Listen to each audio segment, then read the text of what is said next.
Si la Ligue des Champions vous manque, les gars, ne vous trompez pas de chaîne. Regardez les chocs en Première Ligue. Liverpool-Manchester United. Un match de très très haut niveau. Pour le contexte, vous le savez, c'est habituellement un choc au sommet, mais en ce moment, on connaît l'état de santé de Manchester United. C'est un club qui est en convalescence, c'est une équipe qui est en train de retrouver sa santé petit à petit avec un changement d'entraîneur.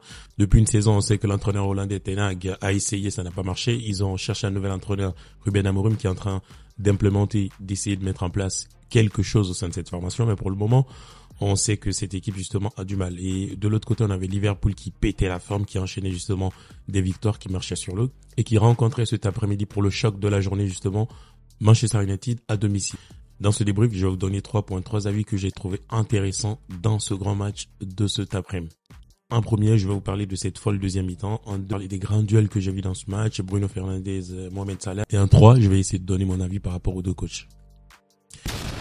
On a vu une rencontre qui a commencé avec deux entraîneurs qui sont restés fidèles à leur schéma. Manchester United qui est revenu avec son 3-5-2 de Ruben Amorim, qui le maintient, qui reste fidèle à ses idées, qui reste droit dans ses bottes, qui n'a pas envie de changer. Alors là, donne iota. Et dans ce choc, je pense que je peux pas le qualifier d'échec parce que ce schéma justement a permis à l'équipe de retrouver une certaine solidité ce table. Et peut-être que cela pourrait s'expliquer par le fait qu'ils jouaient contre un grand du championnat. Ils se disent qu'ils jouent contre le leader du championnat. Donc, ils ont le droit justement de placer un bus, de bloquer le passage et de ne pas trop se casser la tête. Alors que face à la formation de Newcastle, ils avaient un devoir de jeu. Ils étaient obligés justement de produire du jeu. Peut-être qu'aujourd'hui, cela a un peu joué en la faveur de Manchester United. Sinon, globalement, on a une première mi-temps très calme de ces deux formations. Comme je vous l'ai dit, les gars, j'ai vu une deuxième mi-temps de folie de ces deux formations. United qui n'est pas resté justement dans son camp, qui n'est pas resté à placer le bus, qui est sorti de sa défense, et ça s'est illustré d'ailleurs par ce but magique que nous a sorti Martinez Lisandro de la défense de United. Il s'est déplacé, mais il a marqué un but d'attaquant, les gars. C'est trop fort ce qu'il a sorti.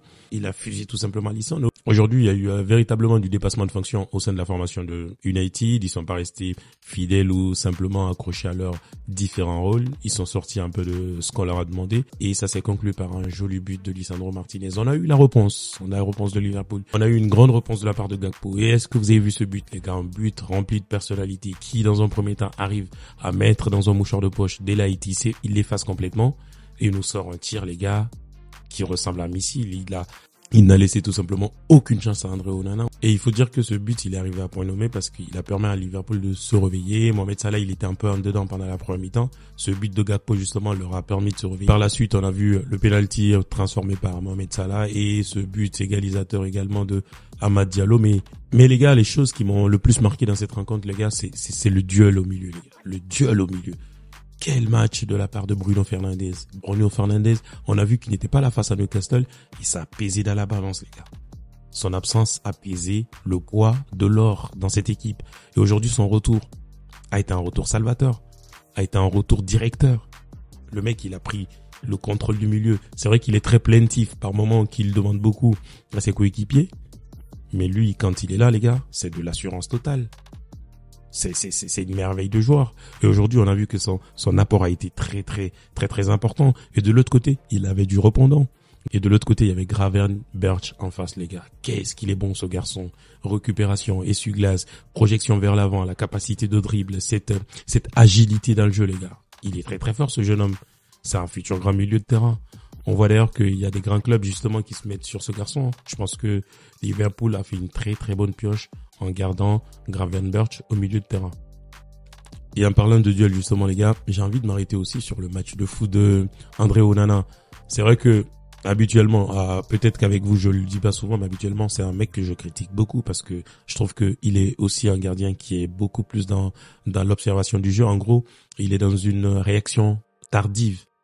Et aujourd'hui, franchement, je l'ai trouvé très concentré. Enfin, André Onana, mais c'est ce qu'on veut à tous les matchs, c'est cette concentration, cette capacité de réagir à temps, le bon timing, cette capacité d'organiser son terrain, cette personnalité. Il a été bon ce soir, les gars, il a été très bon. Il était très bon, c'est lui d'ailleurs qui était le sauveur de United face à l'attaque parce que il a reçu beaucoup d'assauts.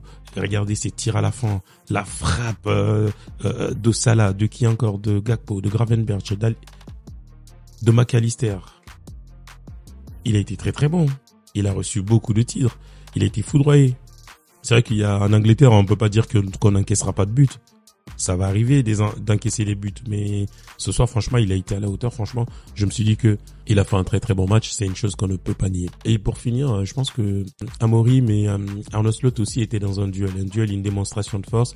Et Amorim, lui, il est resté fidèle à ses idées. Il a voulu garder son 3-5-2. Je pense que par rapport au dernier match de lundi contre Newcastle, ce soir, il a essayé quelque chose qui a beaucoup marché. La solidité, elle était là, la capacité de ressortir le ballon. Je pense qu'aussi qu'il a changé des hommes, je pense. Il a changé des hommes parce que le match de Mainoo était un très très bon match. Le match, par exemple, de Ugarte qui n'était pas là face à Newcastle a été un match, il a rendu une copie propre. Il y a en fait ces hommes de base d'Amorim justement qui ont rendu une copie propre. On a par exemple Dalot qui a fait un très très bon match, Amad Diallo qui a fait un match parfait. Et offensivement aussi, il y a Højlund qui n'a pas été décevant. Et à Liverpool, je pense que je pense qu'ils ont fait une bonne trêve, mais peut-être que les enchaînements ne leur ont pas permis justement de pouvoir continuer dans ce sens. On connaît déjà cette équipe de Liverpool. Ils ont le même 11 quasiment tout le temps. Donc ça leur a peut-être fatigué. Sinon globalement les gars, on assiste à un très très très gros match, un très beau match. Je sais pas ce que vous avez pensé, peut-être que j'ai loupé des points.